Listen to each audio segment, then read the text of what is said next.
तो चलिए बिना किसी देरी के सीधे मुद्दे पर आते हैं। जब भी हम अपनी गाड़ी कमाई को कहीं इन्वेस्ट करने की सोचते हैं ना, तो दिमाग में सबसे पहला नाम आता है म्यूचुअल फंड्स का, राइट? लेकिन जरा सोचिए, क्या हो अगर आपके उसी भरोसेमंद म्यूचुअल फंड का खर्चा अचानक से बहुत ज्यादा बढ़ जाए, वो भी तब जब रेगुलेटर ये सारा बदलाव आपकी और हमारी भलाई यानी ट्रांसपेरेंसी के लिए कर रहा हो। आज के इस एक्सप्लेनर में हम इसी अजीबोगरीब ट्रांसपेरेंसी ट्रैप यानी पारदर्शिता के जाल को डिकोड करेंगे। नियम तो बनाए गए थे सब कुछ साफ सुथरा करने के लिए, लेकिन यार असलियत में इसका उल्टा ही असर हो गया और इन्वेस्टर्स की जेब पर अचानक से एक्स्ट्रा बोझ आ गिरा। तो चलिए डेटा के बेसिस पर समझते हैं कि आखिर इस पर्दे के पीछे चल क्या रहा है। 300%। जी हाँ, बिल्कुल सही सुना आपने, 300%। अब ये कोई छोटी मोटी चिल्लर की बात नहीं हो रही है। कुछ म्यूचुअल फंड्स का एक्सपेंस रेशियो लिटरली रातों रात लगभग 300% तक उछल गया। मतलब सोच कर देखिए, एक दिन आपका फंड हाउस आपसे एक फिक्स फीस ले रहा है और अगले ही महीने वो फीस 3 गुना से भी ज्यादा हो जाती है। ये कोई नॉर्मल मार्केट का ऊपर नीचे होना नहीं है, ये तो एक बहुत बड़ा स्ट्रक्चरल बदलाव है जिसने अच्छे अच्छों के होश उड़ा दिए हैं। तो सवाल यह है कि ये पूरी कहानी आखिर शुरू कहां से हुई। इसकी शुरुआत होती है 1 अप्रैल से। 1 अप्रैल को मार्केट में एक बिल्कुल नया रेगुलेटरी मैंडेट लागू हुआ। इस नियम ने म्यूचुअल फंड के खर्चों को कैलकुलेट करने और उन्हें रिपोर्ट करने का पूरा सिस्टम ही पलट कर रख दिया। देखिए, रेगुलेटर का इरादा बिल्कुल नेक था। वो चाहते थे कि सिस्टम में ज्यादा से ज्यादा ट्रांसपेरेंसी आए, लेकिन फाइनेंस की दुनिया में कहावत है ना, हर नए नियम के कुछ ना कुछ साइड इफेक्ट्स तो होते ही हैं। और बस अप्रैल के इसी झटके ने निवेशकों के लिए एक बिल्कुल नई टेंशन खड़ी कर दी। अब आगे बढ़ने से पहले ये समझना बहुत जरूरी है कि ये टोटल एक्सपेंस रेशियो या TER आखिर भला क्या है। बिल्कुल आसान भाषा में समझें तो ये वो टोटल कॉस्ट है जो कोई भी म्यूचुअल फंड हाउस आपके पैसे को मैनेज करने के लिए आपसे वसूलता है। इसमें फंड मैनेजर की भारी भरकम फीस से लेकर उनके ऑफिस के खर्चे तक सब कुछ शामिल होता है। और सबसे काम की बात, ये पैसा सीधे आपके मुनाफे यानी रिटर्न में से काटा जाता है। मतलब साफ है, TER जितना ज्यादा होगा, आपकी जेब में आने वाला फाइनल रिटर्न उतना ही कम हो जाएगा।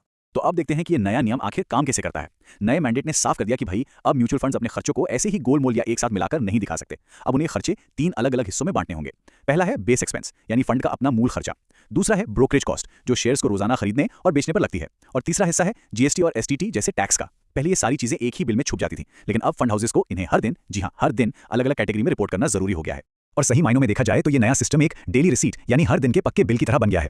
आप इसे ऐसे समझिए, जैसे आप किसी रेस्टोरेंट में खाना खाने जाते हैं तो बिल में हर डिश और उस पर लगे टैक्स का अलग अलग हिसाब मिलता है ना, बिल्कुल वैसे ही अब इस नियम से इन्वेस्टर्स को एकदम शीशे की तरह साफ दिखता है कि उनका पैसा रोजाना कहां जा रहा है, कितना पैसा ब्रोकरेज में उड़ा, कितना टैक्स में गया और कितना बेस एक्सपेंस में लगा। अगर हम सिर्फ ट्रांसपेरेंसी की बात करें तो ऑनेस्टली ये बहुत ही कमाल का कदम है। लेकिन कहानी में असली ट्विस्ट तो अब आता है। एक तरफ हमारा गोल था बेहतरीन ट्रांसपेरेंसी, वो तो हमें मिल गई, लेकिन दूसरी तरफ इसका रिजल्ट क्या निकला? इन्वेस्टर्स की कुल लागत में एक भयंकर उछाल। मतलब रेगुलेटर्स ने तो बड़ी अच्छी सोच के साथ नियम बनाया था कि भाई जब खर्चे पब्लिक के सामने खुलेआम दिखेंगे तो फंड हाउसेस ज्यादा पैसे चार्ज करने से डरेंगे। पर हुआ क्या? असलियत में इसी ट्रांसपेरेंसी की आड़ में आम इन्वेस्टर पर आर्थिक बोझ और ज्यादा बढ़ गया।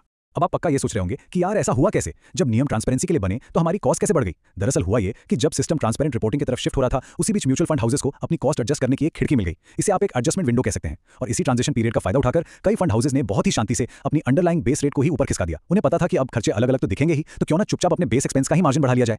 मार्च और अप्रैल के बीच के इन आंकड़ों को देखिए तो पूरी पिक्चर एकदम क्लियर हो जाती है। मोतीलाल ओसवाल लार्ज कैप का ही उदाहरण ले लेते हैं। इनका TER 0.81% से बढ़कर 0.88% हो गया। ये मुश्किल से 8 से 10% की बढ़ोतरी है, जिसे हम फिर भी नॉर्मल मान सकते हैं। लेकिन जरा जियो ब्लैकरॉक फ्लेक्सी कैप और बंधन लार्ज एंड मिड कैप के नंबर्स पर गौर करिए। 0.50% से सीधे 1.15% और 0.54% से सीधे 1.23%। भाई साहब, इनकी कॉस्ट तो लिटरली दोगुने से भी ज्यादा हो गई। ये कोई मामूली एडजस्टमेंट नहीं है, ये तो एक बहुत बड़ी छलांग है। और अगर आपको लग रहा है कि कॉस्ट का दोगुना होना सबसे बुरी बात है, तो जरा पराग पारेख लार्ज कैप फंड के हाल सुनिए। मार्च में इनका जो बेस एक्सपेंस रेशियो 0.15% के आसपास मंडरा रहा था, वो अप्रैल में रॉकेट की तरह सीधा 0.60% तक पहुंच गया। मतलब समझ रहे हैं आप, लगभग 300% का इंक्रीमेंट। एक ही झटके में इन्वेस्टर्स के मुनाफे का एक बहुत बड़ा हिस्सा अब फंड की लागत के नाम पर कटने लगा है। ऑनेस्टली ये आंकड़े किसी को भी डरा सकते हैं। और मजे की बात यह है कि ये सिर्फ किसी एक या दो फंड्स की कहानी नहीं है। जो डेटा निकलकर सामने आया है ना, वो बताता है कि ये आग पूरे मार्केट में लगी है। क्वांट लार्ज कैप और मेरे एसेट स्मॉल कैप में 100% से ज्यादा का स्पाइक देखा गया है। मोतीलाल ओसवाल फ्लेक्सी कैप में लगभग 81% का जंप आया है, यानी वो 0.81% से सीधा 1.5% के आसपास पहुंच गया। वहीं मेरे एसेट मल्टी कैप भी 83% बढ़ गया। मतलब साफ है कि ये किसी एक कैटेगरी की प्रॉब्लम नहीं है, बल्कि मार्केट के कई बड़े और जाने माने फंड हाउसेस ने इस मौके पर जमकर चौके छक्के मारे हैं। अच्छा, बेस रेट बढ़ने के अलावा ना एक और बहुत बड़ा रीजन है जिसकी वजह से आपकी कॉस्ट बड़ी हुई दिख रही है, और वो है हाई ट्रेडिंग फ्रीक्वेंसी। देखिए, जो म्यूचुअल फंड्स मार्केट में बहुत ज्यादा उथल-पुथल मचाते हैं, मतलब जो लगातार स्टॉक्स को खरीदते और बेचते रहते हैं, उन्हें नेचुरली रोजाना ज्यादा ब्रोकरेज, ज्यादा GST और ज्यादा STT चुकाना पड़ता है। अब नए सिस्टम में ये सारे खर्चे रोज के रोज अलग से कैलकुलेट हो रहे हैं। तो जाहिर सी बात है, जो फंड्स बहुत ज्यादा ट्रेडिंग करते हैं उनकी ओवरऑल डेली कॉस्ट अब बहुत ज्यादा दिखने लगी है। अब शायद आप सोच रहे होंगे कि यार आधा या 1% बढ़ने से आखिर क्या ही पहाड़ टूट पड़ेगा। लेकिन मेरे दोस्त, असली गेम यही है। लॉन्ग टर्म इन्वेस्टमेंट में ये ½ % भी आपके मुनाफे में एक बहुत बड़ी सीन लगा सकता है। हम सब जानते हैं कि म्यूचुअल फंड्स का असली मैजिक कंपाउंडिंग में छुपा है। अगर आपका एक्सपेंस रेशियो लगातार हाई रहता है ना, तो अगले 10 या 20 सालों में ये आपके टोटल रिटर्न का एक बहुत बड़ा हिस्सा चुपचाप खा जाएगा। इसका सीधा असर उस वेल्थ पर पड़ेगा जो आप अपने फ्यूचर के लिए जोड़ रहे हैं। देखिए, फाइनेंस की ये दुनिया बहुत तेजी से बदलती है। आज एक नियम आता है, कल उसका असर हमारे और आपके पोर्टफोलियो पर दिखने लगता है। इसलिए एक स्मार्ट इन्वेस्टर बने रहना बहुत जरूरी है। अगर आप चाहते हैं कि आपको ऐसे ही ऑब्जेक्टिव डेटा ड्रिवन एक्सप्लेनर्स मिलते रहें और मार्केट की ये गहरी बातें बिल्कुल आसान भाषा में समझ आती रहें, तो प्लीज हमारे इस चैनल को सब्सक्राइब जरूर करें। आपका एक सब्सक्राइब हमें मोटिवेट करता है कि हम ऐसे ही कॉम्प्लेक्स टॉपिक्स को डिकोड करके आपके सामने लाते रहें। तो चलिए इस पूरी चर्चा को एक बहुत ही जरूरी और बड़े सवाल के साथ खत्म करते हैं।